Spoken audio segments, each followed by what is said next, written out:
Bonjour à tous, je suis ravi de vous retrouver pour cette nouvelle vidéo dédiée au schéma de Jeffrey Young.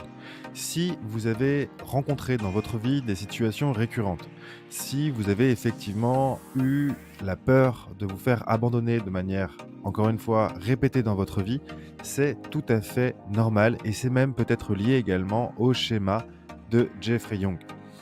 Jeffrey Young identifie dans les comportements humains plusieurs comportements types qui vont amener des comportements récurrents. Ces comportements récurrents amènent des souffrances qui sont elles-mêmes issues d'autres souffrances de l'enfance et de l'adolescence. Ces cycles, finalement, que vous vivez, vous amènent en permanence à revivre des situations que vous avez déjà vécues. C'est ce qu'on va voir dans cette vidéo dédiée à la thérapie des schémas de Jeffrey Young. Dans cette première vidéo dédiée à ces comportements compensés, on va d'abord traiter de l'abandon et du rejet, qui me semblent être les éléments les plus récurrents, notamment dans ceux que j'ai pu rencontrer lors d'accompagnements en cabinet d'hypnothérapie. Je suis Aurélien Miseret, spécialiste des comportements et de la gestion des émotions, et je suis ravi de vous présenter cette vidéo absolument passionnante sur vos comportements récurrents et sur vos drivers cognitifs. Vous avez peut-être déjà rencontré dans votre vie des situations qui sont récurrentes. Vous avez des comportements trop quelque chose. Par exemple, lorsque vous travaillez 90, 100 heures, 110 heures par semaine, de toute évidence, il y a un comportement qui est compensé derrière ce fonctionnement excessif. Si vous êtes sportif, mais que vous allez courir 3 fois 30 km alors que vous avez un genou en miettes, là aussi, il est possible que les schémas de Jeffrey Young soient à l'œuvre. Parce que finalement, lorsque vous commencez à rentrer dans des comportements qui sont trop quelque chose, dans des comportements largement excessifs, c'est là que vous arrivez à identifier des comportements qu'on appelle compensés. Alors là, je viens de citer à la fois le travail et le sport, mais il existe un tas énorme de situations dans la vie dans lesquelles, effectivement, nous allons compenser par des comportements qui sont trop quelque chose. En fait, ce sont des comportements adaptatifs, des stratégies mises en place par les individus dans le but d'évoluer dans un environnement qui est en général hostile ou qui a été pour le moins instable et déséquilibré. L'individu va à ce moment-là chercher à mettre en place des stratégies pour rééquilibrer la situation, quand bien même ces comportements soient parfaitement délétères ou en tout cas nuisent à l'individu lui-même. Jeffrey Young s'inspire largement des travaux d'Aaron Beck pour créer sa propre approche. Aaron Beck va mettre en avant certains comportements, notamment de généralisation excessive. Aaron Beck va mettre en avant des comportements de type si je rate ma présentation, ma vie est fichue. Lorsque Beck commence à observer ces comportements chez les gens qui l'accompagnent, il le voit assez finement. Il y a des choses qui sont parfois de l'ordre du trop quelque chose. À ce moment-là, Jung va se saisir des travaux d'Aaron Beck justement pour créer ses propres schémas et ses propres drivers cognitifs. Pour être précis, il en développe 18. 18 schémas précoces, inadaptés, influençant la perception du monde, des autres et de soi-même. Et lorsque Jeffrey Young commence à appliquer ces schémas lors de ses accompagnements, il se rend compte qu'effectivement, les individus répondent à ces 18 schémas compensés qui sont particulièrement efficaces lors d'accompagnements thérapeutiques. Parce que grâce à ces observations comportementales, Jung est capable d'identifier l'origine des souffrances, les comportements récurrents et le contexte qui a favorisé largement les fonctionnements liés à ces individus. Donc, nous allons voir, comme je vous le disais à l'instant, la première partie qui est dédiée au domaine de l'abandon et du rejet. Comment un individu a pu subir tout au long de sa vie des situations qui l'ont amené à penser qu'effectivement, il allait être abandonné et rejeté. C'est ce que je vous propose de voir tout de suite. Pourquoi avez-vous peur d'être abandonné? Parce que, en général, vous répondez à l'un des 4 schémas présentés ici, l'abandon et l'instabilité, la méfiance, l'abus, la privation émotionnelle et l'imperfection et la honte. Et ces schémas récurrents vont prendre naissance notamment dans des familles instables, avec des comportements inadaptés, et c'est ce que je vous propose de voir tout de suite. Le premier domaine de l'abandon et du rejet, c'est bien sûr l'abandon et l'instabilité, avec des croyances de type les gens que j'aime vont me quitter ou ne seront pas présents quand j'aurai vraiment besoin d'eux. Ce type de comportement est largement récurrent. J'ai pu l'observer encore une fois lors d'accompagnement en cabinet et systématiquement, lorsque ces personnes avaient ce type de fonctionnement, ces individus relataient le même manque de disponibilité émotionnelle des parents. ou alors des absences répétées. Ça peut être des absences physiques ou des absences émotionnelles ou des comportements imprévisibles de la part des parents. Et qu'il s'agisse, d'absences répétées physiques ou émotionnelles, dans tous les cas, la résultante est la même chose. C'est-à-dire que les individus vont avoir le sentiment que dès qu'ils vivent une situation difficile, ils ne pourront pas compter sur les personnes qui sont normalement leurs parents ou leur cadre éducatif et sur qui ils peuvent compter. Il y a des contextes dans lesquels naissent particulièrement facilement le sentiment d'abandon et d'instabilité, des parents, comme je vous le disais, qui sont trop souvent absents ou trop souvent indisponibles, des conflits ou des ruptures avec, notamment des divorces, des gardes alternées, de nouveaux parents. Typiquement, le père, se remarie une fois, 2 fois, 3 fois et montre aux enfants par là même que la belle-mère, est éphémère et finalement, inversement, dans le cadre d'un beau-père qui est, changeant très régulièrement, la maman indique aux enfants que la stabilité paternelle est toute relative. Il peut également y avoir un sentiment de négligence émotionnelle, c'est-à-dire que l'enfant doute largement de la capacité des adultes à prendre soin de ses besoins émotionnels et ça, l'ensemble de ces éléments vont amener matériellement, à l'âge adulte, une personne à avoir peur de s'engager dans une relation intime et dans une relation aux autres. Ça, c'est un comportement qui est, à mon avis, absolument important d'identifier et noter, puisque c'est ça qui va effectivement empêcher les individus de croire en une relation et de croire que cette relation peut bien se passer. Le deuxième grand domaine de l'abandon et du rejet, c'est la méfiance et les abus, avec des croyances de type les autres vont m'utiliser, me faire du mal ou me trahir. En général, ce sont des schémas qui sont issus de manipulations, d'abus perpétrés par les membres proches de la famille, voire pire que ça, par la famille elle-même. Et c'est, ce type de comportement, notamment des moqueries, des critiques sévères ou des comportements abusifs qui vont amener l'enfant, en grandissant, à considérer que les adultes et les autres sont un danger potentiel et qu'ils vont nécessairement abuser. Et ça, en général, c'est issu d'expériences que l'enfant a subies, notamment des abus physiques, émotionnels et ça peut même aller jusqu'à des abus sexuels. Et ces abus perpétrés par des figures d'autorité, comme, le père, un oncle, un cousin ou ce que vous voulez, c'est ça, en fait, qui va renforcer le fait que les gens, même les plus proches, sont des dangers potentiels. C'est vraiment un modèle qui a été, montré et démontré. Plus la personne est proche et plus l'enfant qui va grandir aura du mal à se sentir à l'aise avec des relations de proximité. Il y a également des modèles de trahison. Si l'enfant a vu des proches trahir leur confiance ou agir de manière manipulatrice en mentant ou en leur faisant croire des choses qui sont absolument fausses, l'enfant va grandir avec la certitude qu'il ne peut pas faire confiance et qu'il doit se méfier de l'adulte et de l'autre.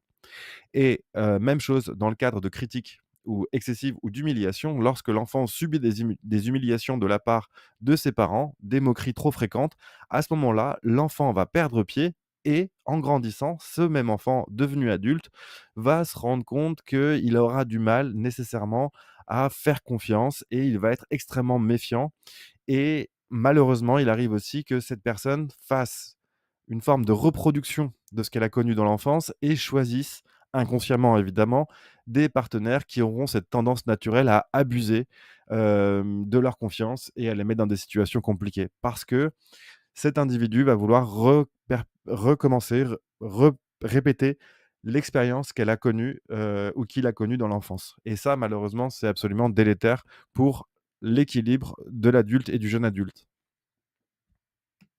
Le troisième domaine, de l'abandon et du rejet, qui est la privation émotionnelle, avec des croyances de type: «Personne ne sera jamais présent pour répondre à mes besoins émotionnels, je suis seul dans mes émotions».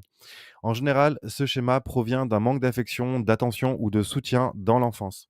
Cela peut notamment se traduire par, une action toute simple.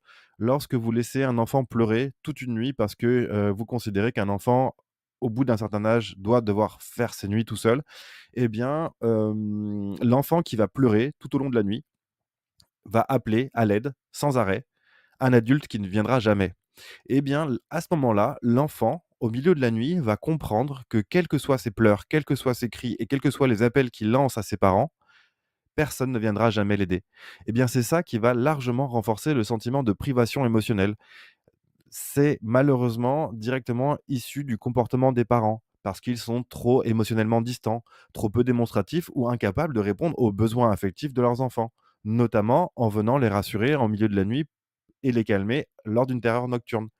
Et c'est ça le point, c'est que lorsque on n'amène pas à un enfant ce dont il a besoin, cela a des répercussions majeures à l'âge adulte.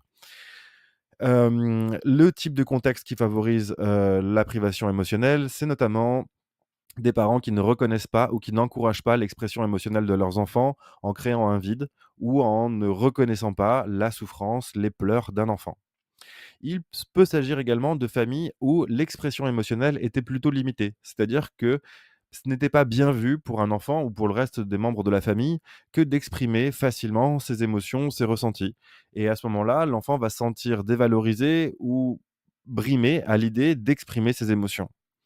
Ou alors, troisième contexte qui favorise la privation émotionnelle, c'est que les parents sont tellement pris par des problématiques, personnelles, notamment, des problématiques, médicales comme une dépression, comme des problèmes, émotionnels non gérés. Eh bien, les parents vont s'occuper de leurs propres problèmes sans se préoccuper, effectivement, des problèmes de l'enfant. Et c'est pourquoi cet enfant qui va grandir aura beaucoup de mal à se sentir comblé émotionnellement par, une relation ou des relations classiques à l'âge adulte. Donc ça, c'est vraiment des comportements qui ont un impact immédiat et direct. Le quatrième pan, de l'abandon et du rejet, c'est l'imperfection et la honte, notamment avec la certitude que je suis fondamentalement défectueux ou défectueuse et que je suis indigne d'amour et de respect.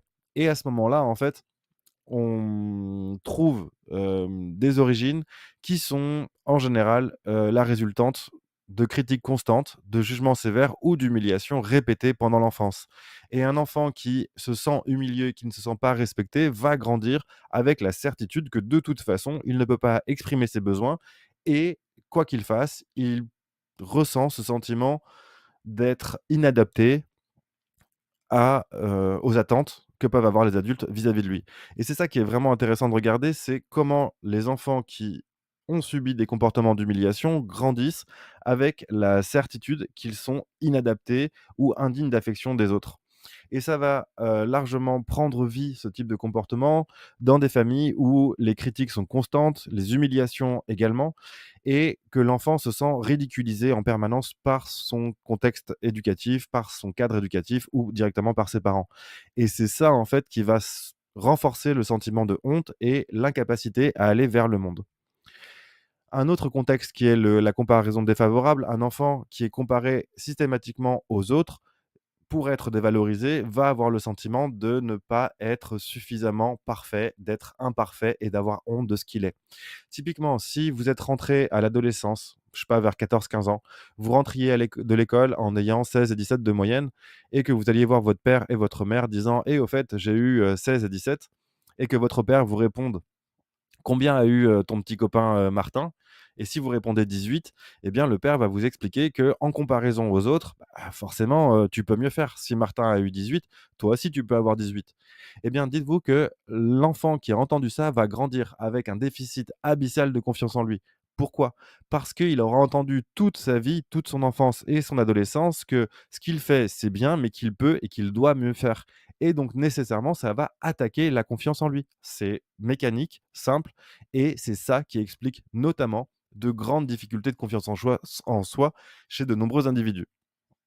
Le troisième contexte, c'est l'absence d'affection et de validation. Donc là, c'est très clairement un manque d'expression ou d'expressivité émotionnelle de la part des parents vis-à-vis de l'enfant, et l'enfant ne se sent pas reconnu et il ne se sent pas digne, parce que finalement, à chaque fois qu'il s'exprime, bah, c'est jamais pris en compte et jamais pris en compte ni valorisé. Et les conséquences, c'est que l'individu à l'âge adulte éprouve un fort sentiment, de honte, d'inadéquation, d'inadaptation vis-à-vis de ses relations amoureuses, amicales, professionnelles, et évidemment, la conséquence majeure, c'est le manque de confiance en soi. On arrive au dernier, schéma lié à l'abandon et au rejet de Jeffrey Young sur l'isolement social et l'aliénation, avec des pensées de type: «Je suis fondamentalement différent des autres et je ne m'intégrerai pas dans le monde» ou «Je m'intégrerai jamais aux autres». Ce type de schéma prend son origine dans un ressenti qui favorise une différence fondamentale, notamment liée aux origines, à la langue, à la couleur de peau. Et en fait, lorsque l'enfant grandit en subissant des moqueries et des rejets de la part de leur père, eh bien, l'enfant va se sentir profondément différent et mis à l'écart d'un point de vue pas très ou pas trop valorisé. Et malheureusement, en fait, ce type de comportement se retrouve partout. Dès qu'on va sentir, que l'enfant est issu d'une famille ou d'un groupe minoritaire, dans un environnement, ils ne sont pas acceptés, il va ressentir ce sentiment d'isolement social, de ne pas être accepté et finalement rejeté par ses pairs. Il peut être aussi exclu, moqué et même rejeté à l'école, alors que c'est un monde social qui favorise normalement l'intégration de tous. L'enfant peut aussi avoir reçu des messages directement dans sa famille et ces messages intrafamiliaux, lui faisant comprendre qu'il est différent ou spécial, va lui faire sentir qu'il est le vilain petit canard, qu'il est à part, qu'il est différent et que finalement il ne sera jamais ni intégré, ni adapté au monde dans lequel il évolue. Eh bien, en grandissant, ce sentiment va se renforcer et provoquer chez l'individu encore plus d'inadaptation. Comme on l'a vu dans la première vidéo, les individus évoluent tant bien que mal avec leurs souffrances issues du passé, notamment de l'enfance et de l'adolescence. Lorsque l'individu grandit, il est très compliqué pour lui que de comprendre ses propres comportements inconscients qui sont eux-mêmes issus de souffrances dans l'enfance et l'adolescence. Jeffrey Young propose 18 schémas, ou en tout cas 18 archétypes de personnalité avec des comportements qui sont largement compensés. Ces comportements compensés sont en réalité une stratégie mise en œuvre par les individus pour s'adapter au monde, se protéger et, in fine, survivre dans un monde qui, dans l'enfance et l'adolescence, les a obligés à s'adapter avec des comportements compensés. Comme on l'a vu, les comportements prennent différentes formes, différentes résonances selon l'histoire et l'expérience de chacun. Bien évidemment, il est essentiel de contextualiser les éléments présentés pour tout type de situation et tout type de vie. Il est très difficile de comparer des expériences, des parcours de vie et d'amener des critères objectifs de comparaison. C'est pourquoi les schémas qui sont proposés par Beck et par Jung sont, d'après moi, d'excellents moyens et d'excellents critères de comprendre l'origine de la souffrance des personnes. Dans ces vidéos, on s'intéresse particulièrement au schéma de Jeffrey Young, qui lui-même s'est inspiré des travaux de Beck. Dans le domaine des schémas de Jeffrey Young, je vous propose dans cette vidéo qu'on s'intéresse précisément au domaine de l'altération de l'autonomie, notamment lorsque l'individu ne peut pas faire preuve d'indépendance et de compétence, qu'il est largement surexposé à la vulnérabilité potentielle des dangers, ou encore qu'il ait une incapacité à s'identifier indépendant des autres, liée notamment à une fusion ou à une identification inadéquate avec son environnement et les autres. On commence tout de suite avec le domaine de l'altération de l'autonomie, à savoir la dépendance et l'incompétence. Avec des croyances de type je ne peux pas gérer mes responsabilités de manière autonome. La dépendance et l'incompétence va trouver comme croyance: «Je suis incapable de gérer mes responsabilités seul, j'ai besoin des autres pour m'en sortir». En général, ce schéma trouve son origine lorsque les enfants ont été surprotégés par leurs parents et que les parents n'ont pas encouragé les enfants à prendre des initiatives. Et la structure parentale, le cadre éducatif, a systématiquement pu intervenir lorsque l'enfant était en difficulté, l'empêchant par là même de résoudre lui-même ses propres problématiques. C'est pour ça que l'enfant n'a pas pu apprendre en autonomie à régler ses problèmes et que lorsqu'il grandit, il se retrouve complètement dépendant de l'autorité parentale ou en tout cas d'une personne qu'il considère au-dessus de lui. Et à l'âge adulte, ce type d'individu va être, ou en tout cas se sentir incapable de prendre des décisions pour s'occuper à la fois de ses besoins, mais également de mener une vie normale. Et cet individu va constamment appeler à l'aide ou demander de l'aide dans son entourage pour être assisté dans les tâches du quotidien les plus banales finalement. Donc, vous vous rendez compte que dans le domaine de l'altération de l'autonomie, le fait de subir ce schéma de dépendance et d'incompétence va rendre l'individu complètement dépendant, à la fois affectivement, mais aussi matériellement, avec son cadre et son entourage. On passe désormais au deuxième domaine de l'altération de l'autonomie, avec la vulnérabilité au danger, notamment par une crainte excessive des dangers et des catastrophes potentielles dans son environnement. En général, les croyances sont de type: «Le monde est dangereux et je suis constamment en danger de maladies, de catastrophes ou d'autres menaces». Et ce type de schéma trouve son origine dans des environnements familiaux où les figures d'autorité étaient excessivement anxieuses, surprotégeant les enfants et identifiant des risques et des dangers dans la vie partout et constamment. Et c'est ça dont il s'agit. Il y a peut-être dans votre entourage des parents qui ont cette tendance à surprotéger leurs enfants et à imaginer et à trouver, à travers les informations qu'on reçoit, à travers le monde et à travers les autres, des dangers potentiels partout. Et lorsque l'enfant entend le monde comme étant un danger potentiel, il entend surtout que l'ensemble du monde comporte des dangers.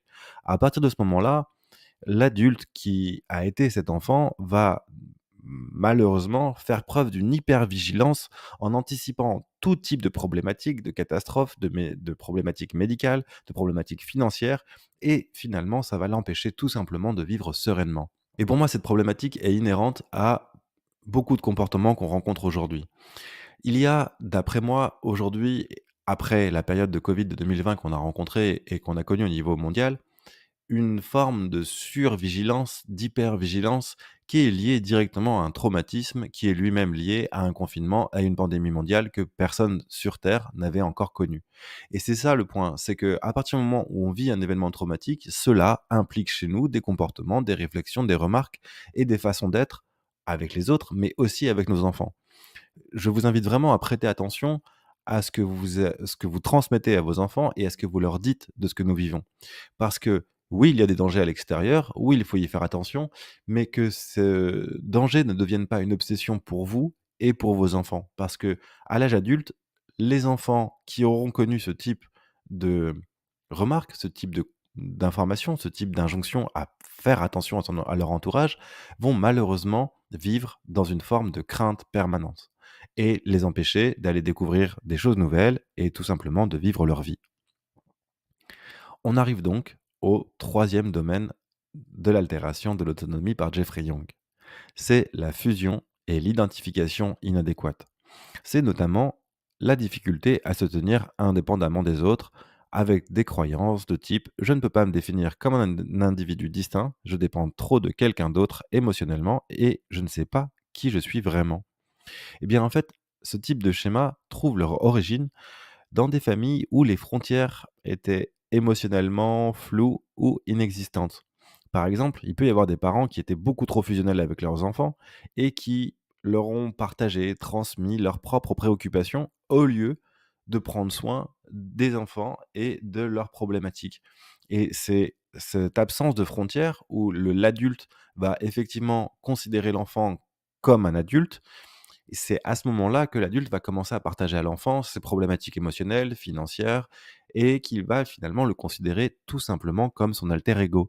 Ce qui est absolument délétère dans le positionnement de l'enfant, puisque l'enfant doit être un enfant et il doit être encouragé à développer ses propres préférences, ses propres intérêts et ses propres limites sans subir les fonctionnements émotionnels et les souffrances émotionnelles de la part de ses parents. Et à l'âge adulte, ces personnes auront notamment des difficultés à se séparer émotionnellement des autres, puisque c'est en prenant en compte les besoins des autres, comme ils l'ont fait enfant. Enfant, ils ont effectivement pris en compte les besoins et les souffrances émotionnelles de leurs parents. Alors, à l'âge adulte, ils ne pourront pas exister sans prendre en compte l'existence entière de quelqu'un d'autre. Ils seront donc complètement et parfaitement dépendants de la personne dont ils doivent prendre en charge les souffrances émotionnelles. Voilà comment ces individus grandissent en étant parfaitement dépendants des individus de leur entourage. On arrive au quatrième et dernier domaine de l'altération de l'autonomie par Jeffrey Young, à savoir l'échec. Et l'échec implique une croyance que, quoi qu'il arrive dans la vie, inévitablement, nous allons échouer. Et cela, c'est absolument délétère en termes de confiance en soi pour les individus qui subissent ce schéma. Il y a des croyances de type je vais inévitablement échouer et dans tout ce que j'entreprends, je ne suis pas aussi compétent que les autres. Et quand vous entendez cette croyance, vous pouvez aussi reconnaître les injonctions dramatiques d'Aaron Beck, puisque Aaron Beck avait identifié ces comportements généralisants de type si je rate mon examen, ma vie est fichue. Et bien là, en fait, cette généralisation de l'individu tient en son propre jugement et au jugement sur lui-même. Qu'est-ce que ça veut dire concrètement? Ça veut dire que l'individu aura une croyance et une certitude de ne pas pouvoir réussir. Et en général, ce schéma prend forme dans des contextes ou dans des familles où l'enfant a été systématiquement critiqué ou comparé de manière défavorable à d'autres. C'est l'anecdote que je vous racontais dans la première vidéo concernant les notes de l'adolescent qui rentrait chez lui le soir avec 15-16 de moyenne et dont le père répondait que ce n'était pas suffisant. Et l'individu grandit en étant persuadé que les notes ne sont jamais suffisantes. Au-delà des attentes du cadre éducatif, au-delà des attentes de l'enfant, malheureusement, dans ce type de contexte, il est, il est important de noter que les parents ont souvent des attentes irréalistes vis-à-vis de l'enfant et favorisent par là même une peur excessive et constante de l'échec. Les individus, les enfants, sont convaincus et ont entendu toute leur vie qu'ils allaient échouer. Donc nécessairement, à l'âge adulte, ils sont convaincus qu'ils vont échouer. Ce que je vous propose, c'est de comprendre certaines personnalités parfois un peu difficiles à comprendre. Vous connaissez certainement cette personne qui n'a pas franchement de qualité humaine exceptionnelle.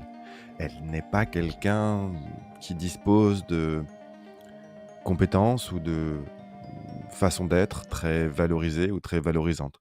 Et pourtant, cette personne a une vision d'elle-même très élevée.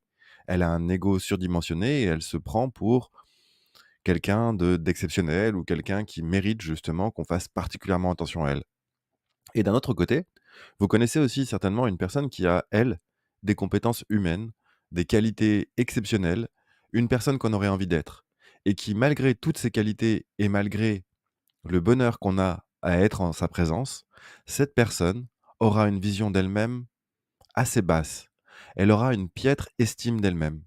Vous connaissez cette personne, vous connaissez ces personnes. Qu'est-ce qui détermine qu'une personne qui n'a pas franchement de qualité ait une vision d'elle-même très élevée?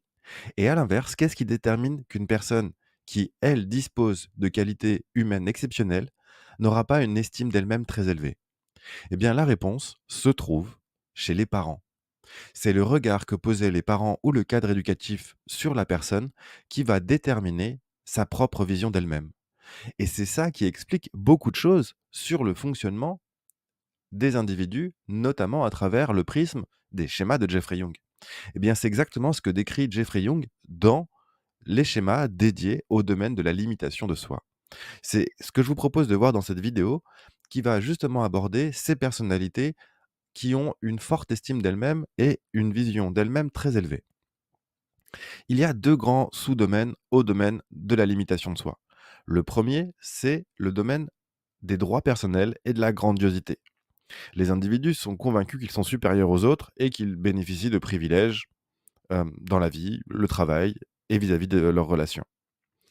Ça, c'est le premier sous-domaine du domaine de la limitation de soi. Le deuxième domaine, c'est l'autocontrôle insuffisant, avec notamment des difficultés à tolérer la frustration ou à contrôler ses pulsions. Voyons en détail le premier domaine. Le premier domaine implique que l'individu va considérer qu'il a des droits personnels et qu'il peut faire preuve de grandiosité. C'est la conviction d'être supérieur aux autres et de mériter des privilèges spéciaux. Cela prend notamment forme avec des croyances de type «je suis supérieur aux autres, je mérite des privilèges spéciaux et je n'ai pas à suivre les règles comme tout le monde». Ce schéma vient en général d'une enfance où l'individu a été considéré comme spécial ou unique, avec des parents qui l'ont laissé faire absolument ce qu'il voulait, comme il le souhaitait, sans apparaître comme une figure d'autorité qui va contraindre l'enfant à respecter les règles. À l'âge adulte, lorsque l'enfant a reçu ce type de message, il va naturellement considérer qu'il a le droit à des privilèges. Dans quel contexte on trouve ce schéma particulièrement développé? En général, c'est lorsque les parents ont survalorisé l'enfant, ils l'ont mis sur un piédestal, en lui accordant une attention démesurée, sans forcément lui demander de faire preuve de modestie ou encore moins de respecter les règles et les autres. Et l'enfant grandit en croyant qu'il est exceptionnel et qu'il doit être traité de manière spéciale. Et d'ailleurs, c'est un peu ce que Donald Trump fait avec ses électeurs. Il les considère comme spéciaux, comme géniaux, comme étant au-dessus des autres. Cette valorisation va permettre aux électeurs de se considérer comme à part, ayant compris des informations que eux seuls comprennent.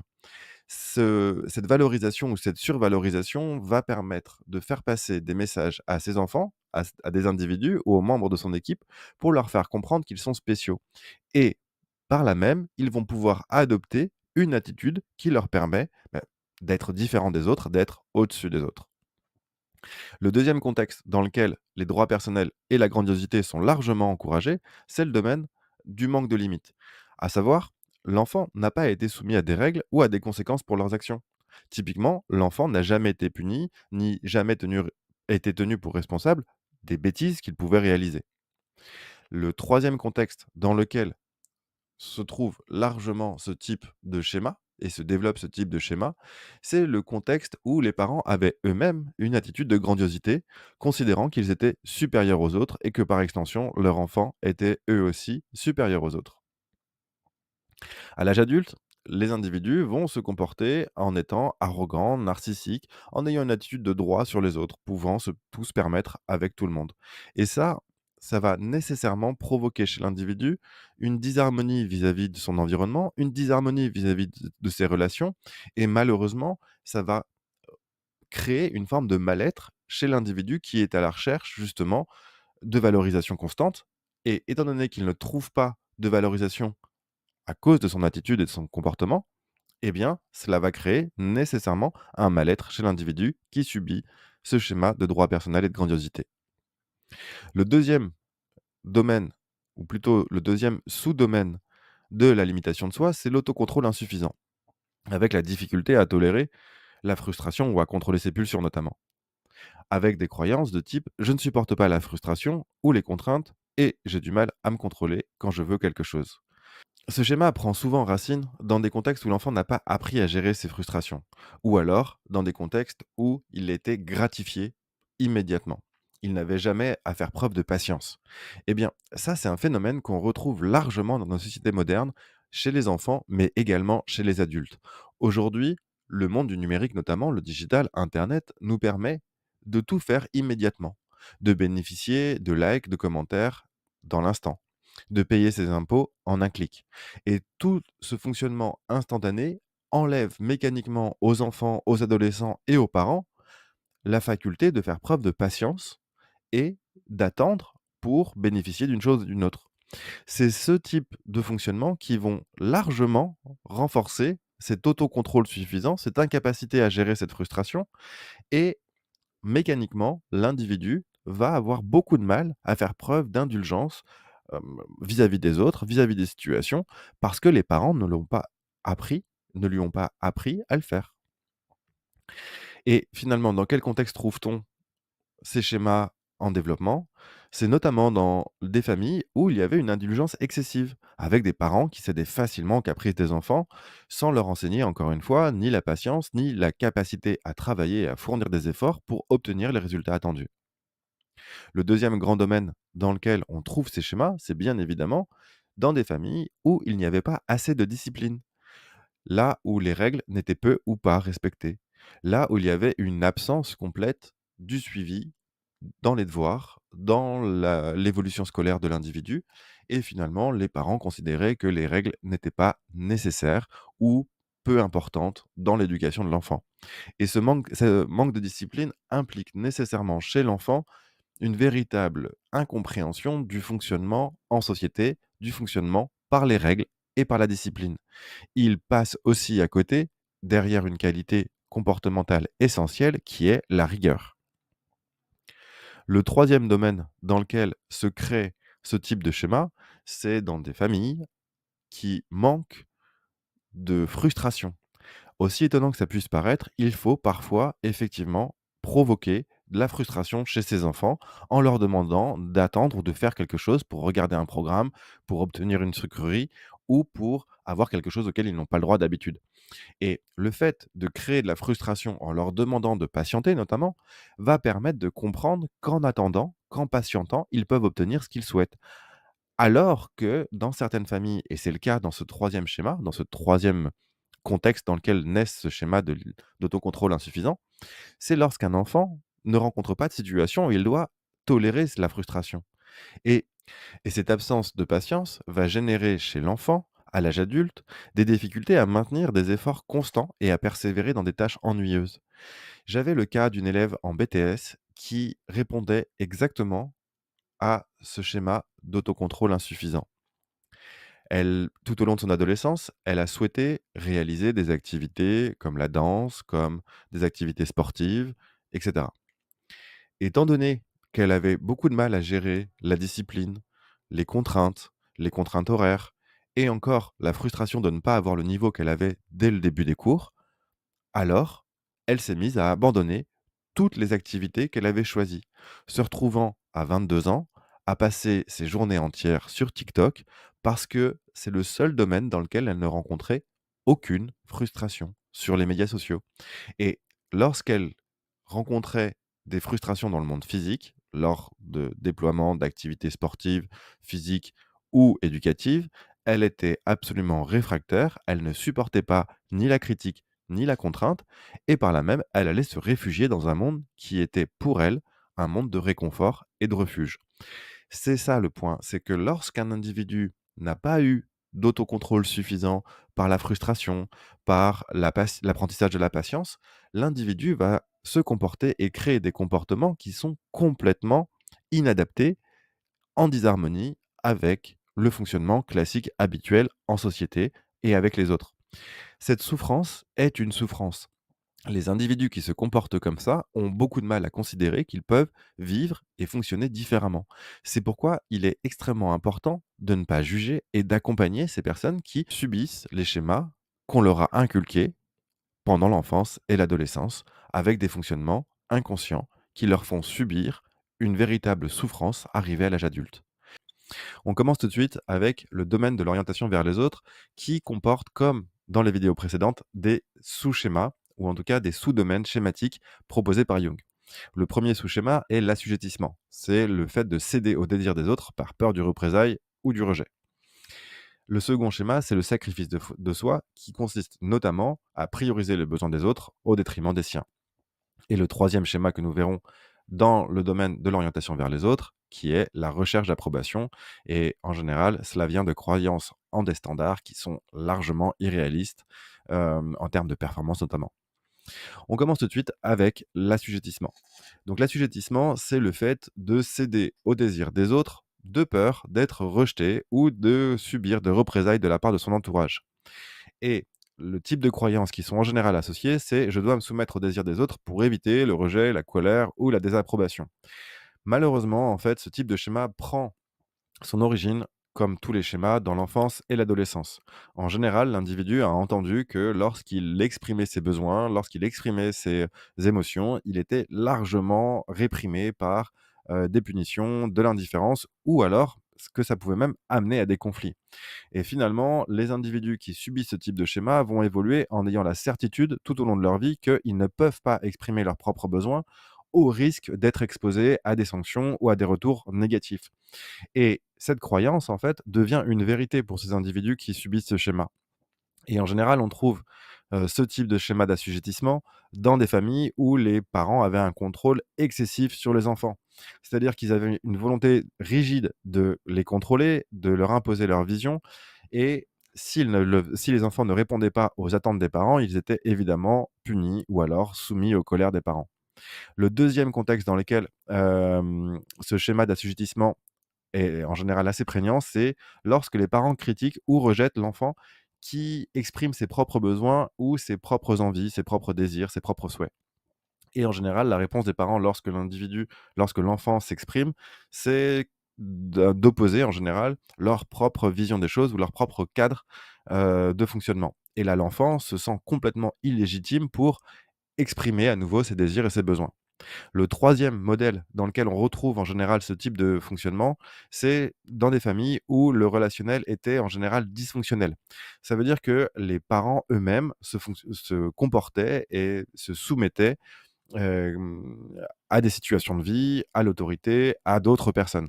Et lorsque les parents, finalement, fonctionnaient de manière soumise, eh bien, les enfants ont compris que c'était une habitude et une attitude à avoir et ils l'ont intégré comme étant un fonctionnement par défaut.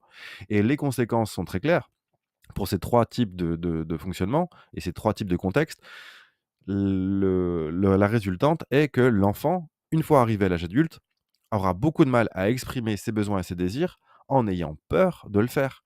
Et ça va créer nécessairement dans les relations qu'il va établir avec sa conjointe ou sa conjointe ou son conjoint, avec ses amis, avec sa famille, dans le milieu professionnel, ben, finalement, la personne va systématiquement annihiler toute capacité d'expression de besoin au profit d'une réponse à l'autorité, au cadre éducatif ou aux autres. Et ça, c'est un véritable handicap pour les personnes qui subissent effectivement ces schémas. Le deuxième grand domaine de l'orientation vers les autres, c'est le sacrifice de soi. Et en général, c'est des croyances de type les besoins des autres passent avant les miens, je dois toujours m'occuper des autres, même à mon détriment. Et l'idée du sacrifice de soi, ça va être effectivement de prioriser les besoins des autres au détriment de ses propres besoins. Et en général, malheureusement, ce type de schéma, prend naissance lorsque les enfants ont pris en charge leurs parents. Alors quand je dis que les enfants ont pris en charge leurs parents, c'est notamment d'un point de vue émotionnel. L'enfant est devenu un soutien émotionnel pour le parent, un support. Le parent peut notamment expliquer ses problèmes, vider son sac, expliquer ce qui ne va pas ou ses ressentis, et c'est à ce moment-là, en fait, que l'enfant joue le rôle de parent. Et lorsqu'on inverse finalement ce fonctionnement émotionnel, qui est normalement que le parent s'occupe de l'enfant, eh bien l'enfant va considérer qu'il va être aussi un parent en prenant sur ses épaules l'ensemble de la charge émotionnelle de la famille et du cadre éducatif. C'est pour ça que j'ai illustré cette slide notamment avec un petit enfant qui est Superman dans les bras de son papa et qui va finalement régler les problèmes de ses parents. C'est exactement ça. Et en général, on appelle ce schéma le schéma de Superman parce que lorsque l'enfant identifie que ses parents sont défaillants ou qu'il n'arrive pas à gérer les situations émotionnelles qu'il traverse, à ce moment-là, l'enfant va se considérer comme un parent avant l'heure et donc du coup nécessairement faire preuve d'actions particulièrement extraordinaires. Il va répondre au schéma de Superman. Alors, dans quel contexte on trouve ce type de schéma de sacrifice de soi?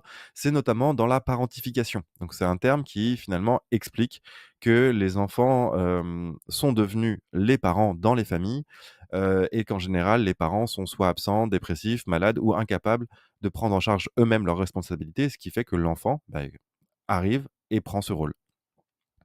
Le deuxième contexte, c'est la valorisation du sacrifice, c'est-à-dire que l'enfant est félicité parce que, il est capable de faire preuve d'abnégation, d'être, le sauveur de ses parents, d'être le soignant, d'être présent à outrance. Et lorsqu'on donne sur, de jeunes épaules ces responsabilités, il faut être clair là-dessus, l'enfant subit, cette pression, cette responsabilité beaucoup trop tôt et quand bien même il montre et il démontre qu'il est capable de le faire, c'est pour lui absolument délétère. Parce qu'en grandissant, il va être convaincu qu'il devra toujours avoir ce rôle de sauveur ou de soignant. Le troisième modèle dans lequel, se développe ce type de schéma de sacrifice de soi, c'est les schémas familiaux dysfonctionnels. Là où les familles, encouragent des comportements de sacrifice excessifs. C'est se mettre au service de la communauté, au service des autres en permanence et finalement l'enfant va grandir en ayant la certitude qu'il doit en perpétuellement reproduire ce fonctionnement de sacrifice excessif. Et malheureusement, à l'âge adulte, ça se traduit par un épuisement émotionnel, physique, de toujours répondre aux besoins, toujours besoin de répondre aux attentes des autres, en négligeant évidemment leurs propres besoins. Et lorsqu'on néglige ces besoins physiologiques, psychologiques, sociologiques, eh bien nécessairement derrière, ça va créer un manque de confiance en soi, une frustration, un ressentiment et jusqu'au burn-out. C'est-à-dire que on va se sentir complètement épuisé à force de prendre soin systématiquement des autres. Et dans ces cas-là, ce que je vous invite vraiment à faire, si vous subissez ce type de schéma, c'est de trouver un soutien émotionnel et des activités qui vous permettent de ne pas vous occuper des autres, mais de vous occuper de vous. Identifiez vos besoins, identifiez ce qui compte réellement pour vous dans les différents besoins, comme je les ai énoncés tout à l'heure, physiologiques, biologiques et psychologiques. J'ai publié une vidéo qui en traite sur ma chaîne, donc n'hésitez pas à aller regarder. Il y a une vidéo qui parle effectivement, de la gestion des besoins. Le troisième domaine, de l'orientation vers les autres, c'est la recherche de l'approbation. Donc c'est chercher à tout prix, l'approbation et la reconnaissance. Et les croyances qui sont associées à ce schéma, c'est en général: «Je dois être approuvé par les autres pour avoir de la valeur. Leur reconnaissance est cruciale pour ma propre estime de moi». Eh bien, en fait, à partir du moment où vous avez ce fonctionnement-là, eh bien, toute votre vie, sera orientée autour du regard que les autres porteront sur vous. En général, ce type de schéma, malheureusement, là aussi, se développe lorsque les figures d'autorité valorisent ou récompensent des actions qui sont conformes à leur propre vision des choses. C'est-à-dire que dans ce type de cadre, l'enfant n'aura pas de latitude pour développer ses propres qualités, ses propres fonctionnements et ses propres particularités. Ils devront toujours, ces enfants, être conformes à ce qu'attendent le cadre éducatif. Et en général, les attentes sont évidemment excessive de la part des parents et annihile toute capacité de l'individu à être lui-même sans avoir une validation permanente. Hem, le type de contexte dans lequel on retrouve largement ce type de fonctionnement, c'est en général lorsque les parents étaient largement critiques ou exigeants. Lorsque l'individu, lorsque l'enfant ne se conformait pas directement aux attentes élevées des parents, à ce moment-là, l'enfant ne recevait plus d'attention ou d'affection ou au contraire, il pouvait même être, rejeté et critiqué et c'est à ça que je vous invite à faire attention lorsque vous avez dans le fonctionnement éducatif, des remarques, des axes de progression ou des valorisations à faire. Prêtez vraiment attention à ne pas critiquer l'enfant, à ne pas lui imposer votre propre vision des choses, mais encouragez-le au contraire à développer sa propre vision des choses, son propre esprit critique et d'intégrer des valeurs qui soient universellement humaines et qui lui permettent d'évoluer dans la vie. Le deuxième contexte dans lequel, on retrouve en général ce type de fonctionnement, c'est lorsque les parents n'encouragent pas suffisamment les enfants à prendre leurs propres initiatives et à être autonomes. Là, on a des parents qui ne soutiennent pas assez et qui vont largement, hem laisser l'enfant, développer une estime de soi basée sur les valeurs des parents, en fait. Et si l'enfant ne développe pas les valeurs des parents, à ce moment-là, les parents vont faire sentir à l'enfant qu'il n'est pas assez autonome, qu'il n'est pas assez comme les parents aimeraient qu'il soit finalement. Donc ça, c'est à mon avis, là aussi, un phénomène auquel, hem, beaucoup de personnes ont pu être, sujettes parce qu'effectivement, les parents n'encouragent pas suffisamment les enfants. Le contexte social basé sur la performance, c'est aussi un des contextes, c'est le troisième contexte dans lequel, l'enfant peut développer le type, de schéma recherche d'approbation. Parce que lorsque les parents vont donner une importance particulière à la reconnaissance sociale, le succès, la popularité, l'apparence, ce qu'on dégage, auprès des autres, auprès de la communauté, à ce moment-là, l'enfant va comprendre que c'est à travers le regard des autres et à travers le fonctionnement en communauté et à travers le regard des autres qu'on peut être épanoui et que l'enfant va développer une forme d'équilibre. Or, l'enfant a besoin de développer ses spécificités, son individualité et ses particularités pour développer sa confiance en lui. Parce que sinon, à l'âge adulte, il va grandir en étant complètement dépendant des autres, complètement dépendant de leur opinion et on retrouve ce type de phénomène notamment sur les médias sociaux. Lorsqu'il y a une recherche de likes, de commentaires, de partages, d'abonnés excessive de la part des individus, c'est que quelque part, on cherche à combler un manque de confiance en soi et on recherche une approbation à travers le regard des autres ou en tout cas ce que nous renvoient les autres. À ce moment-là, ce que je vous invite vraiment à faire, c'est de trouver encore une fois des domaines dans lesquels vous pouvez vous éclater, vous amuser, performer par vous-même avec des choses qui comptent réellement pour vous et que pour vous. Ça sera une façon de répondre à vos besoins et à vos attentes.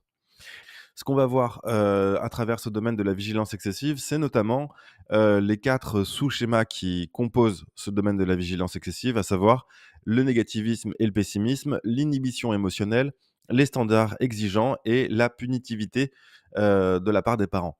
Ce sont autant de schémas qui sont directement liés à la vigilance excessive. Donc, vous vous rendez compte que derrière ces peurs et ces angoisses, il y a effectivement beaucoup de sous-domaines qui nous intéressent aujourd'hui et qu'on va regarder en détail. Donc le premier domaine de la vigilance excessive et de l'inhibition, c'est le négativisme et le pessimisme. Avec des croyances de type: «Le monde est un milieu plein de dangers et de problèmes et il est préférable de s'attendre au pire pour ne pas être déçu». C'est exactement ce type de phrase ou de croyance issue de ce schéma. Donc, dans ce type de fonctionnement, malheureusement, l'enfant a été confronté à des attentes trop rigides de la part des parents, à un environnement qui a passé son temps à critiquer l'enfant en question et nécessairement, l'enfant va sentir un besoin de se protéger, des conséquences négatives de ce qu'il pourrait éventuellement faire ou de ce qu'on pourrait lui reprocher. Alors, à ce moment-là, l'individu va naturellement apprendre à réprimer ses émotions, à maintenir des normes irréalistes et à adopter des perspectives en général pessimistes, bah, tout simplement pour se préparer à ce qui pourrait être perçu comme un échec ou comme une déception. Donc pour éviter d'être déçu, autant ne pas avoir d'attente. C'est très clairement le fonctionnement négatif du négativisme et du pessimisme par Jung.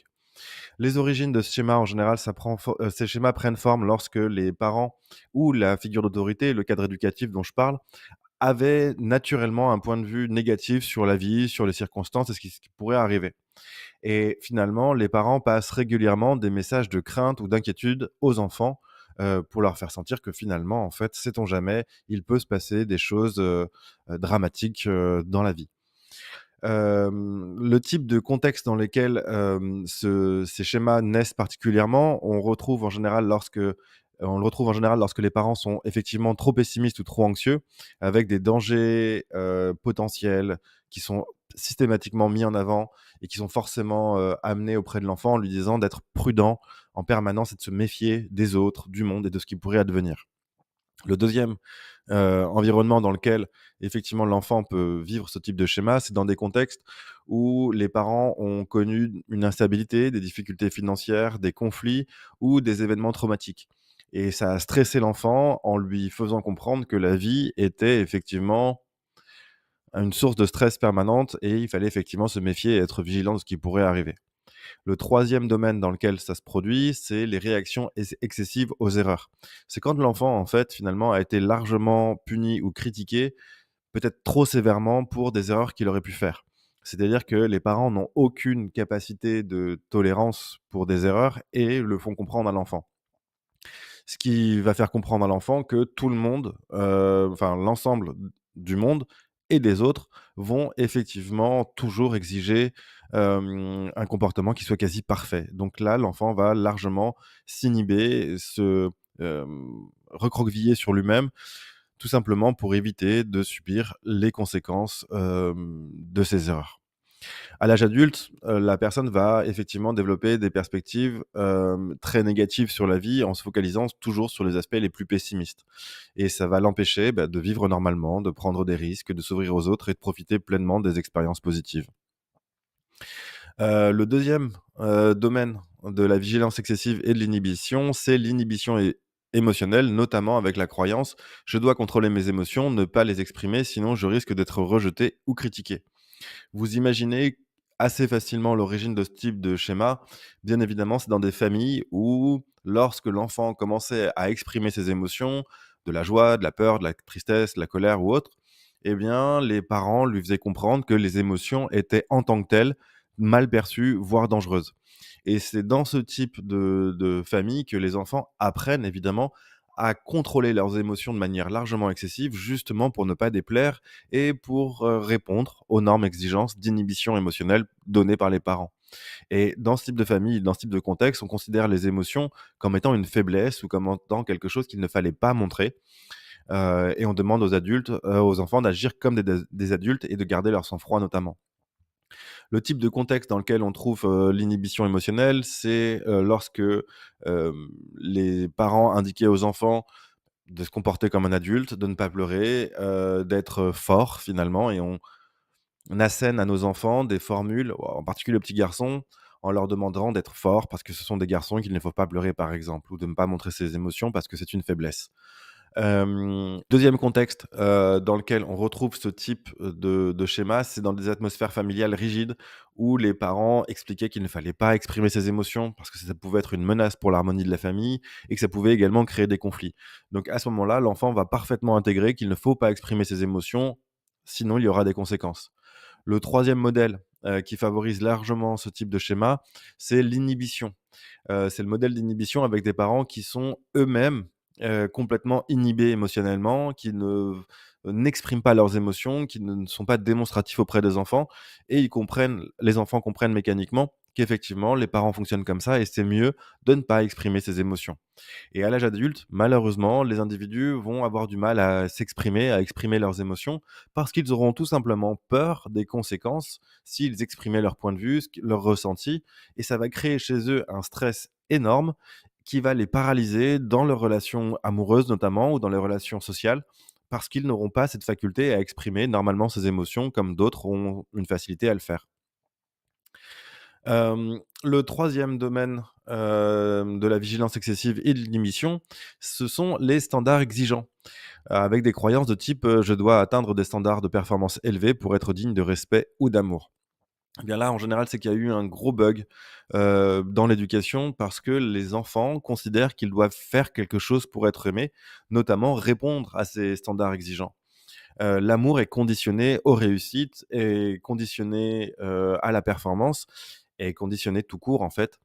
Et si vous réfléchissez bien 2 secondes, un enfant qui naît n'a rien besoin de faire pour être aimé. Il a juste besoin d'être. Donc vous vous rendez compte, de ce que ça implique dans la tête de l'enfant que d'avoir à faire quelque chose et en plus de répondre à des normes qui sont elles-mêmes très exigeantes et très élevées, notamment en termes académiques, social ou professionnels. Et finalement, on est valable, on a une valeur seulement si on répond à ces normes extrêmement exigeantes. Et vous vous rendez compte de ce que ça peut amener à l'enfant. C'est-à-dire que puisque les normes sont particulièrement élevé, eh bien nécessairement l'enfant va se conformer à ce type de normes et s'identifier à ces modèles extrêmement élevés, avec toute la disharmonie que ça peut provoquer évidemment ensuite dans les relations sociales notamment. Les contextes qui favorisent ce schéma sont notamment, les parents exigeants ou perfectionnistes eux-mêmes, c'est-à-dire qu'ils, valorisent exclusivement des résultats qu'ils considèrent comme exceptionnels, en se fixant des standards extrêmement élevés pour se sentir acceptable ou accepté. Donc vous vous rendez bien compte, de ce que ça peut faire à l'enfant, bien évidemment. Les critiques également, dans des ont largement favorisé, ce type de schéma, notamment dans les familles où les critiques pour des résultats insuffisants étaient très marquées.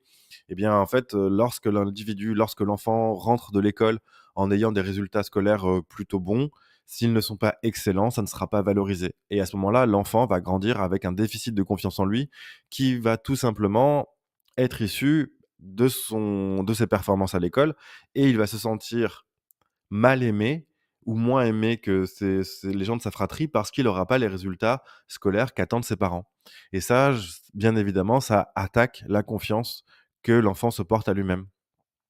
Le troisième domaine dans lequel, il réside, de ce type de schéma, c'est bien évidemment la comparaison constante. C'est-à-dire que l'enfant est comparé de manière négative en permanence à d'autres, soit aux membres de la fratrie, soit, aux autres élèves de l'école et vous avez forcément entendu, «Combien tu as eu à ton contrôle? Tu as eu 15. Regarde, ton petit copain Martin, lui, il a eu 17. Tu peux mieux faire et tu peux comme Martin réussir».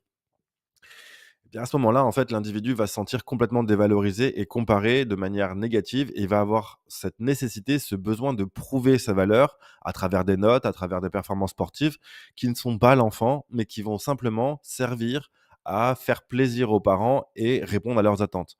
Ce qui fait qu'à l'âge adulte, en fait, ce type de fonctionnement va amener des individus à se fixer des objectifs complètement irréalistes, conduire à un épuisement évident, à de la frustration et à une très faible estime de soi-même parce que lorsqu'on cherche toujours à se prouver qu'on a une valeur à travers des résultats scolaires ou professionnels, eh bien, au bout d'un moment, nécessairement, ça attaque la confiance en soi et la faculté à atteindre ces objectifs qu'on se fixe.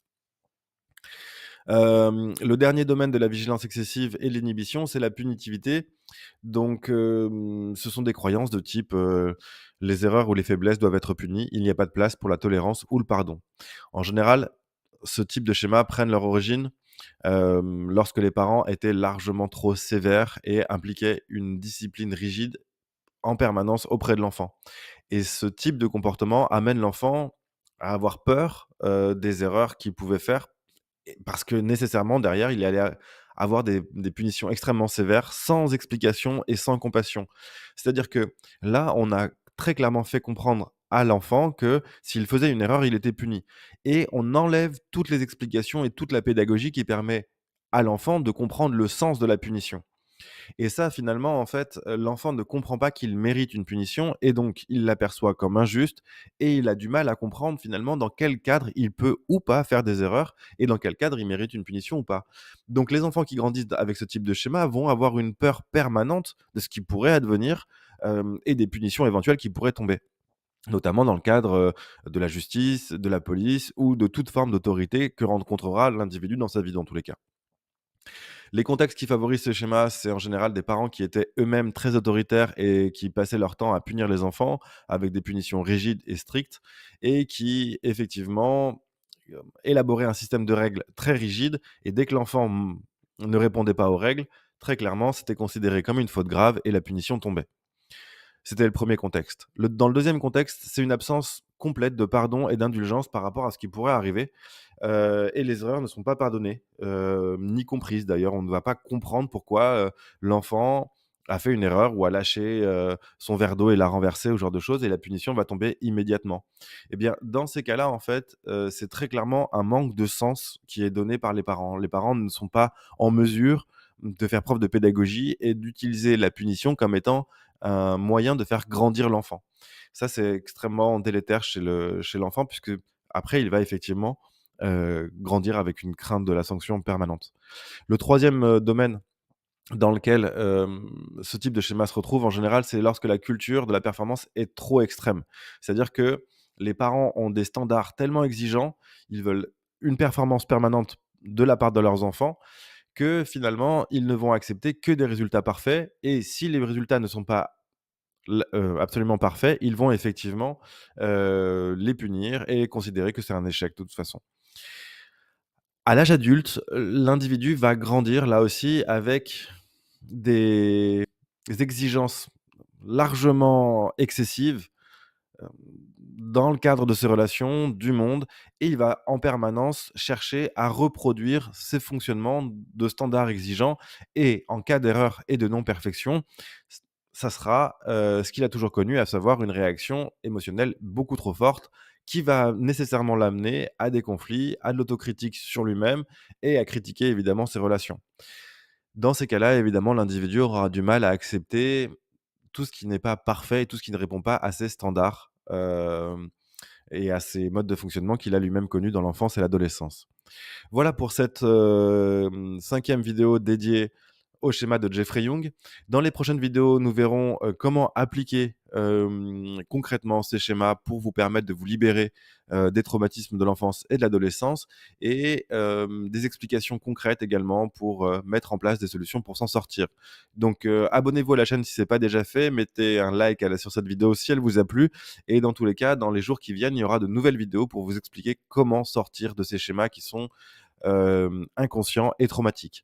Je suis Aurélien Miseret et je serai ravi de vous accompagner sur cette thématique et je reste à votre disposition si vous avez des questions, en commentaire ou directement via mon site web, hypnocoach.org. Je suis ravi de vous retrouver pour cette nouvelle vidéo dédiée au schéma de Jeffrey Young ou plutôt comment vous arrivez à sortir de ces schémas inconscients présentés par Jeffrey Young. C'est plus juste ainsi. Ce que je vous propose dans cette vidéo, c'est à la fois un résumé de l'origine et du fonctionnement de ces schémas, mais aussi un moyen pratico-pratique de vous sortir de ces schémas avec des méthodes et des explications concrètes.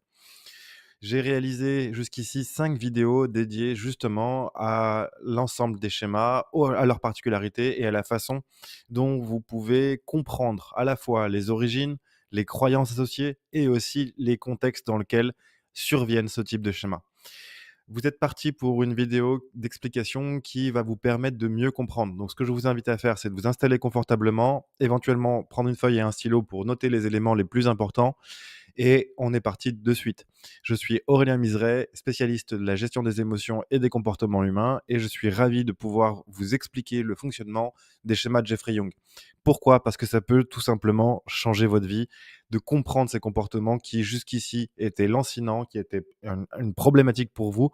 Vous avez dans cette vidéo une explication concrète et complète de ces schémas qui vous pourrissent la vie. On commence tout de suite avec les particularités des schémas de Jeffrey Young. En fait, ce qu'il faut comprendre, c'est que ce sont des schémas complètement inconscients et que la première des choses à faire pour régler ces schémas, c'est bien évidemment de prendre conscience de ces schémas. D'où ça vient et comment ça se caractérise? Bien, en fait, ce qu'il faut voir, c'est que si vous avez toujours passé votre vie en disant, «Je travaille trop, mais c'est mon caractère. Je suis un peu agressif, mais j'ai toujours été ainsi», ou vous utilisez n'importe lequel de vos comportements pour le qualifier de: «C'est votre caractère, c'est votre façon d'être, c'est votre façon de voir le monde», eh bien, finalement, dès que vous tombez dans ces remarques automatiques, c'est qu'en général, vous êtes, à mon avis, soumis au schéma de Jeffrey Young. Parce que ces schémas, en fait, vont conditionner l'intégralité de votre vie. Qu'il s'agisse de vos pensées, de vos paroles et de vos actions, vous allez toujours fonctionner selon des croyances que vous avez acquises lors de votre parcours de vie, à travers l'enfance, à travers l'adolescence et les traumatismes qui en découlent.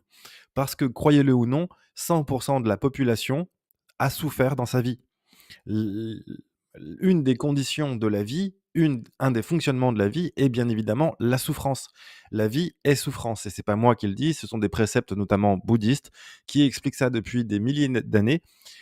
Chaque vie connaît son lot de souffrance, c'est ainsi et à travers cette souffrance, on construit des croyances en se disant de toute façon que le monde est ainsi, que les autres fonctionnent comme ça et que c'est bien évidemment la vérité.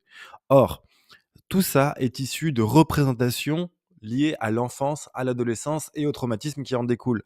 Donc, si vous ne savez pas pourquoi vous avez toujours fonctionné comme ça, écoutez bien ce qui suit, parce que les explications vont justement vous permettre de comprendre d'où viennent ces comportements que vous subissez finalement. Parce que la première des choses à faire, vous le savez, c'est de comprendre pour se libérer. Si vous n'identifiez pas ça comme un problème, vous n'allez pas vous libérer de quelque chose que vous ne considérez pas comme un problème. C'est pour ça que c'est essentiel de comprendre que c'est vraiment dans votre enfance, dans votre adolescence, que vous avez adopté ces schémas qui agissent chez vous comme des filtres, qui vous obligent quelque part, qui vous conditionnent à interpréter et le monde et vos expériences avec les autres et avec vous-même à travers ce filtre des schémas qui vous empêche de voir les choses telles qu'elles sont. Si 2 secondes, vous imaginiez là vous réveiller d'une longue amnésie et que vous ne vous souvenez absolument de rien, ni votre passé, ni qui sont vos proches et cetera, vous allez vite vous rendre compte que vous allez fonctionner complètement différemment et d'ailleurs si vous vous projetez, que vous faites l'exercice dans votre tête, est-ce que si vous étiez complètement amnésique, là tout de suite, vous continueriez à fonctionner comme vous le faites aujourd'hui? Parce qu'aujourd'hui, la plupart de vos comportements sont conditionnés par ces schémas. Et la première étape pour se libérer de ces schémas, c'est bien sûr d'en avoir conscience. Parce que lorsque vous le faites, en fait, vous allez changer, transformer votre vie pour un mieux, pour ce que vous êtes vraiment, pour une personne équilibrée, juste dans ses rapports et complètement alignée avec elle-même. C'est ça que permet la libération des schémas. C'est de vivre votre vie pour vous, comme vous avez toujours souhaité la vivre.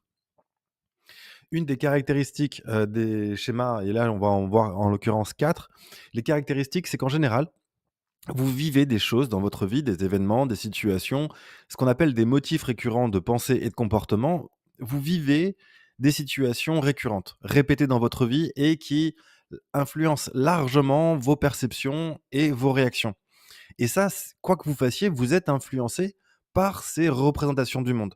Et si vous vivez, par exemple, des relations qui se finissent toujours de la même manière, si vous souffrez de systématiquement vivre des situations qui se ressemblent, eh bien, il est possible, fortement probable même, que vous viviez un schéma de Jeffrey Young.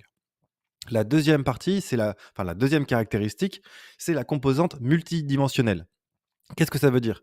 Ça veut dire que les schémas englobent effectivement des souvenirs, des pensées, mais aussi des émotions intenses, des sensations physiques et c'est une combinaison de l'ensemble de ces éléments qui vont renforcer une expérience, votre expérience de vie.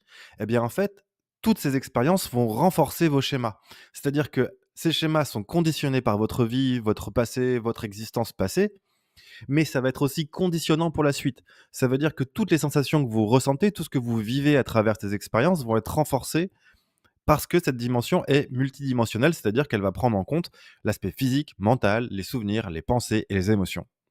Le troisième élément, Comme je le dis depuis le début de la vidéo, c'est qu'en général, ces schémas se développent en réponse à des besoins émotionnels non satisfaits dans l'enfance et l'adolescence.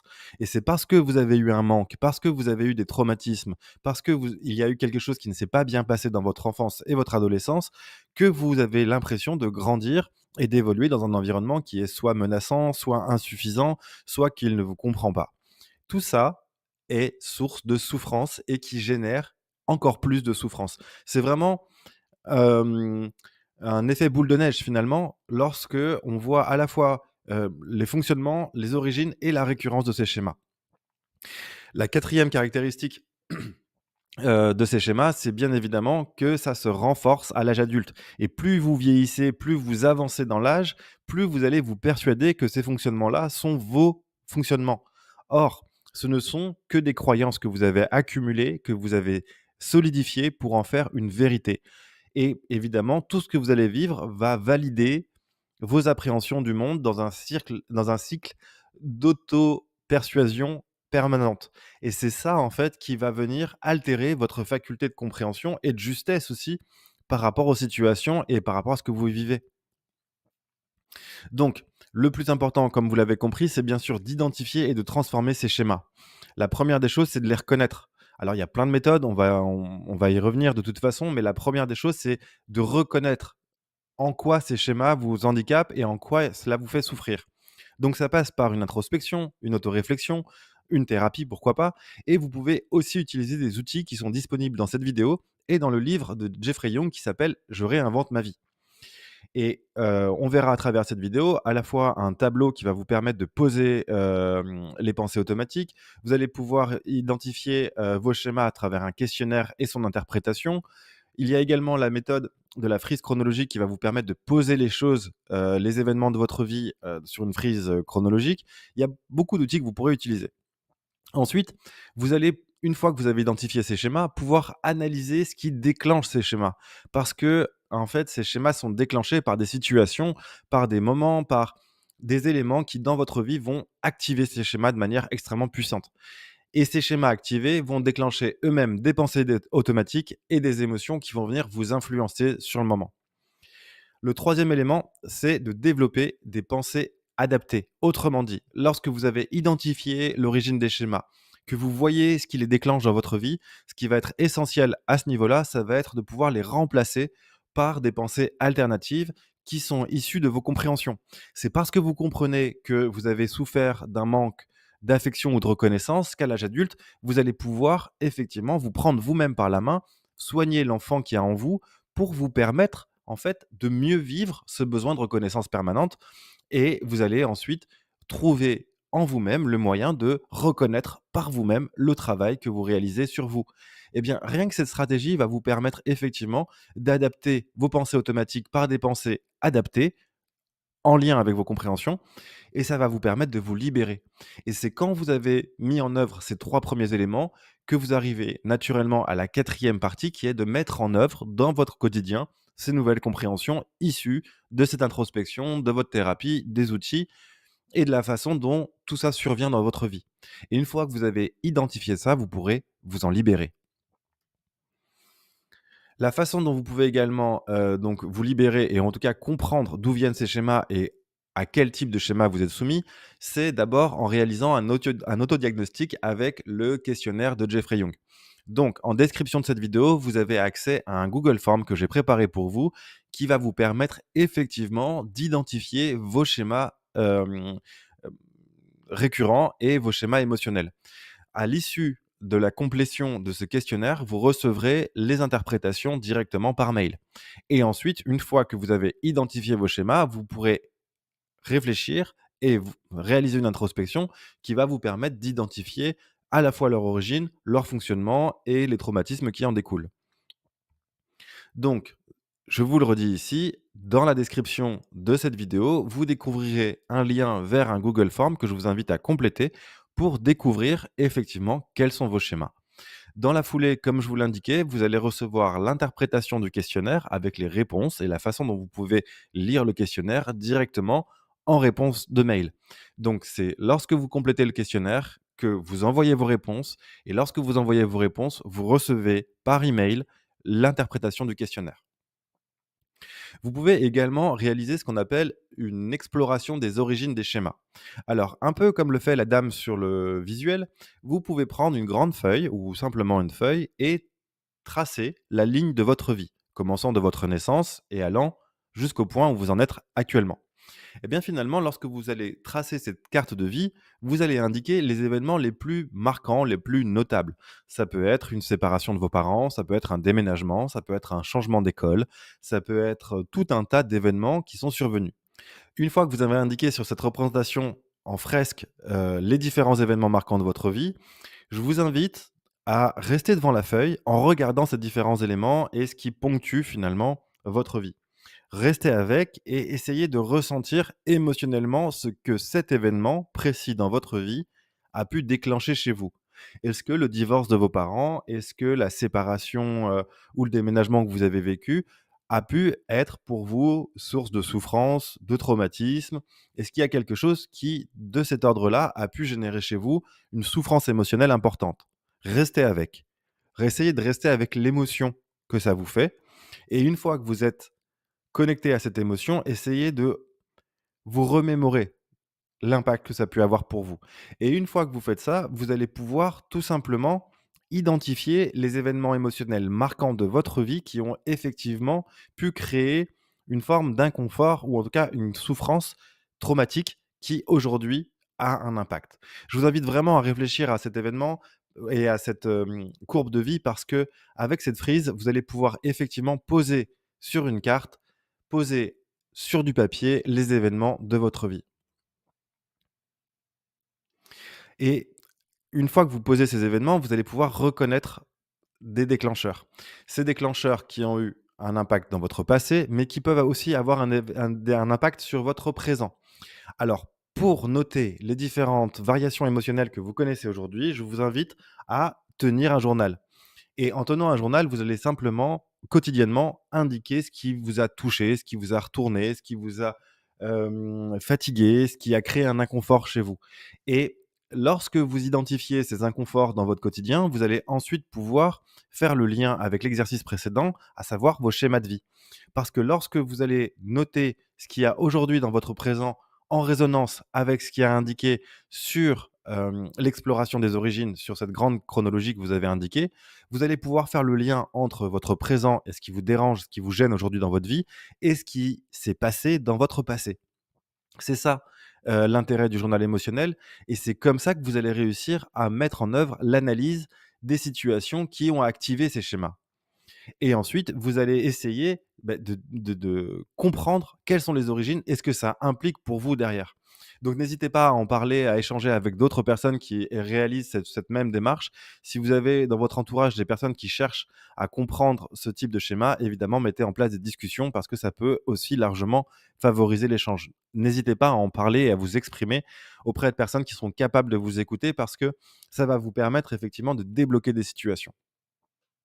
On en arrive au tableau d'identification des schémas précoces inadaptés. Autrement dit, Jeffrey Young a élaboré un tableau qui vous permet d'identifier par vous-même à la fois des situations, des émotions et les pensées automatiques associées.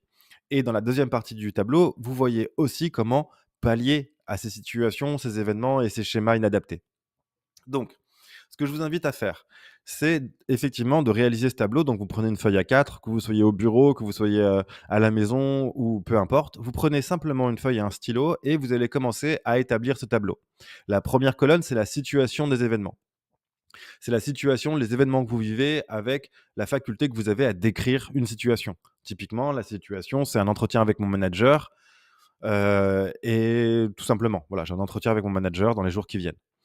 La deuxième colonne, c'est le schéma et l'émotion associée. Là, vous allez indiquer à la fois l'émotion et son intensité. Par exemple, j'ai un entretien avec mon manager, niveau de stress à 90%, par exemple, ou 9 sur 10. Vous allez pouvoir effectivement évaluer votre niveau de stress associé à un événement. Et vous allez identifier aussi très rapidement que vous avez des pensées automatiques. Et ces pensées automatiques vont être de type j'ai un entretien avec mon manager, niveau de stress 90%, pensée automatique, je ne vais pas pouvoir en placer une. Ou alors, je vais encore me faire houspiller par mon manager. C'est le type de pensée qu'on a en général, hein. même chose quand vous partez en vacances, même chose quand il y a un événement qui vous stresse dans votre vie.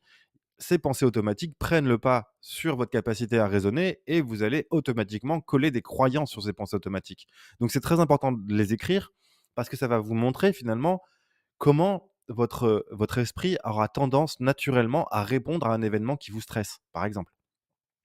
Et dans la quatrième colonne, vous allez pouvoir indiquer quelles sont vos pensées adaptées. Typiquement, première colonne, j'ai un entretien avec mon manager. Deuxième colonne, je stresse à 90%. Pensée automatique, je vais encore me faire houspiller, je ne vais pas pouvoir en placer une. Pensée adaptée, dans tous les cas, je saurai faire valoir mes résultats, mon travail et mettre en avant le travail que j'ai réussi à réaliser. Bah, typiquement, avec ce type de pensée adaptée, vous allez contrebalancer les pensées automatiques. Et ensuite, vous allez évaluer le résultat de votre réflexion et de votre introspection pour voir si effectivement, après avoir remplacé ces pensées automatiques par des pensées adaptées, le niveau de stress redescend. Et ensuite, vous allez indiquer la façon dont vous allez vous comporter pour réussir. Eh bien, en fait, typiquement, quand vous prenez ce tableau-là, vous avez tous les éléments, à la fois des événements spontanés qui vous stressent, vous êtes capable de l'évaluer, donc évaluer l'émotion et le niveau de l'émotion, la pensée associée, et derrière, comment vous arrivez à contrebalancer ces pensées automatiques par des pensées largement plus positives, avec un résultat sur votre émotion. En général, l'émotion redescend. Et puis pour terminer, le plan d'action qui va vous permettre effectivement, eh bien, tout simplement, de passer à l'action de manière positive et avec le comportement que vous avez choisi. Ce tableau est particulièrement efficace, notamment dans le cadre de la gestion du stress. Ce que je vous invite aussi largement à faire, c'est à garder toujours la même feuille lorsque vous établissez ce tableau parce que vous allez vous rendre compte que vous allez pouvoir relativiser les différents événements de votre vie à la lumière des précédents. Typiquement, si l'entretien avec votre manager vous stresse à hauteur de 9 sur 10 ou de 90%, eh bien peut-être que l'entretien avec votre collègue, par exemple, sera simplement de 5 sur 10 et sera peut-être moins stressant que vous l'imaginiez initialement. Le fait de comparer et de mettre en lien les différents événements de votre vie, ça va vous permettre aussi et surtout de relativiser. On poursuit avec les défis des croyances irrationnelles. Alors là, c'est vraiment important, encore une fois, d'identifier ces pensées automatiques négatives que vous avez comme des a priori qui viennent sur les situations, sur les autres, sur le monde. Parce que lorsque vous allez identifier ces pensées irrationnelles ou ces pensées qui sont trop quelque chose, vous allez pouvoir peut-être les remettre en question et trouver peut-être aussi dans votre environnement ou dans votre réalité des éléments qui vont venir contrebalancer vos croyances et vos certitudes sur les autres, sur le monde ou sur ce qui pourrait advenir. Et ça, c'est super important d'avoir cette faculté de remettre en question ses propres pensées, autrement dit, de penser contre soi, en essayant de remettre en question cette vigilance excessive, cette peur de l'abandon ou encore cette nécessité de contrôle sur tout. Et pour ça, vous pouvez effectivement établir ce qu'on appelle un dialogue intérieur entre l'adulte sain, finalement, donc l'adulte qui est capable de gérer émotionnellement, et l'enfant qui, lui, a connu effectivement des traumatismes, des peurs qui étaient directement en lien avec ces pensées automatiques que vous aviez. Et ensuite, une fois que vous avez identifié et remis en question ces pensées et ces exigences qui sont peut-être trop quelque chose, trop agressives, trop excessives, trop ce que vous voulez, eh bien, vous allez pouvoir modifier vos comportements associés au schéma, évidemment, notamment en créant des stratégies pour répondre aux déclencheurs.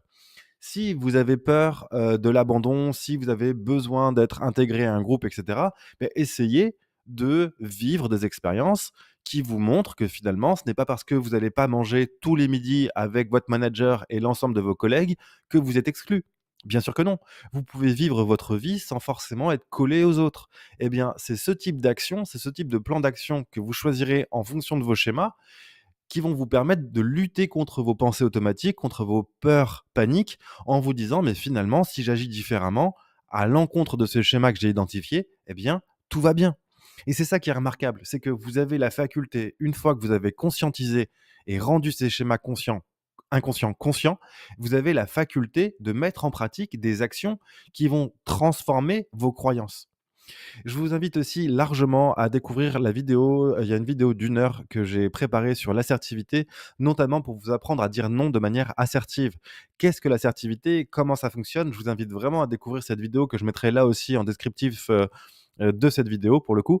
Et dans cette heure dédiée à l'assertivité, vous avez des éléments qui vous expliquent Qu'est-ce que l'assertivité? Qu'est-ce que la manipulation, l'agressivité ou la passivité? Et ces comportements refuges sont aussi des stratégies. Donc je vous invite vraiment à les regarder. Là, j'ouvre une nouvelle porte dans cette vidéo pour vous inviter à regarder cette vidéo sur l'assertivité, mais elle est vraiment, à mon avis, très efficace et très utile.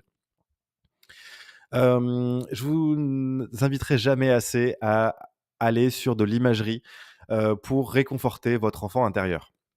Qu'est-ce que je veux dire par là? En fait, si vous avez fait un tour sur la chaîne, vous avez peut-être dû voir qu'il y a beaucoup de vidéos dédiées à l'hypnose, à la fois pour, pratiquer l'hypnose en auto-hypnose et vous permettre vous-même d'aller, en hypnose et d'aller travailler sur vous. Il y a aussi des vidéos, dédiées à, des sessions d'hypnose pour vous guider intégralement vers moins de stress, vers plus de performance, vers un meilleur équilibre. Et ces vidéos sont thématiques, elles vous permettent d'atteindre des objectifs spécifiques, notamment de développement perso ou pour régler des problématiques, notamment les schémas de Jeffrey Young. Donc allez voir les différentes vidéos d'hypnose parce que, à mon avis, vous trouverez certainement votre bonheur, à la fois sur ma chaîne, mais aussi peut-être sur YouTube. Vous verrez d'autres hypnothérapeutes qui répondent aussi avec des vidéos au schéma de Jeffrey Young.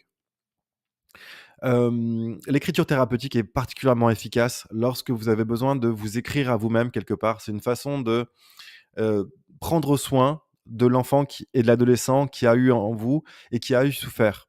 C'est-à-dire que lorsque l'on souffre dans sa vie, on a cette fâcheuse tendance à ne pas prendre soin de sa souffrance et c'est essentiel que de prendre le temps et d'écrire à l'enfant et à l'adolescent que nous étions. Notamment en indiquant qu'aujourd'hui, l'adulte que nous sommes, aujourd'hui, prend soin de l'enfant et de l'adolescent. Et quand on dit prend soin, c'est-à-dire que l'adulte aujourd'hui va prendre soin des besoins émotionnels, affectifs, d'encouragement que l'enfant n'a pas reçu dans son enfance. Eh bien ça, c'est absolument prodigieux d'efficacité parce que vous allez pouvoir indiquer à votre enfant intérieur la façon dont il peut effectivement grandir, s'épanouir, même à l'âge adulte, même si l'enfant et l'adolescent sont uniquement en vous aujourd'hui. Donc ça, c'est vraiment essentiel et ça va vous permettre aussi, notamment, par extension, d'améliorer vos relations interpersonnelles. Encore une fois, lorsque vous allez commencer à travailler sur vous, vous allez voir à l'extérieur s l'impact de votre travail, notamment dans vos relations, notamment dans les échanges que vous avez mis en place avec votre entourage. Vous allez voir une évolution marquée, lorsque vous faites preuve de communication assertive, lorsque vous essayez de mettre en place, des jeux de rôle ou des feedbacks constructifs. Donc je ne l'ai pas précisé comme ça sur la vidéo, mais écoutez bien ce qui suit. Je vous invite à réaliser ce qu'on appelle des interviews bienveillantes. C'est-à-dire qu'une fois que vous avez réalisé ce travail d'introspection et que vous avez effectivement réalisé quels étaient vos schémas, ce que je vous invite à faire, c'est d'aller voir un collègue, un ami, quelqu'un de votre famille et vous lui demandez qu'il vous décrive avec des adjectifs. Parce qu'en général, vous allez être surpris de la façon dont les autres vous perçoivent. En général, quand on est soumis au schéma, on a une incapacité à voir la façon dont on est réellement et on a aussi beaucoup de mal à percevoir la façon dont les autres nous voient. Et c'est lorsque vous commencez à demander, notamment dans le cadre de cette interview bienveillante, dans le cadre de jeux de rôle ou quoi, lorsque vous commencez à demander à votre entourage quelles sont vos qualités, vous allez être largement surpris et surprise de ce qui peut en sortir. Encore une fois, les imageries positives, l'hypnose et les visualisations sont, absolument, déterminantes pour vous permettre encore une fois de transformer ces schémas en voyant, en visualisant votre nouvelle vie équilibrée, posée, alignée, congruente et c'est ça qui va vous permettre effectivement d'aller vers demain, d'aller vers votre propre vie finalement, beaucoup plus apaisée, beaucoup plus calme et en lien avec les autres de manière positive.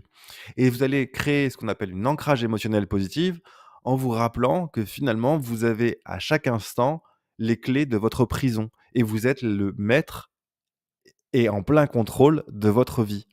Et je vous invite vraiment à pratiquer régulièrement parce que c'est ça qui va vous permettre de renforcer le changement dans votre vie et d'aller vers ce vers quoi vous souhaitez effectivement aller. Comme je vous l'ai dit, je suis Aurélien Miseret, spécialiste des comportements humains et de la gestion des émotions et je serai ravi de vous accompagner sur toutes ces thématiques et de mettre en place avec vous les différentes stratégies qu'on a vues dans cette vidéo. Donc je vous invite à m'appeler, directement, sur mon GSM, sur mon téléphone portable.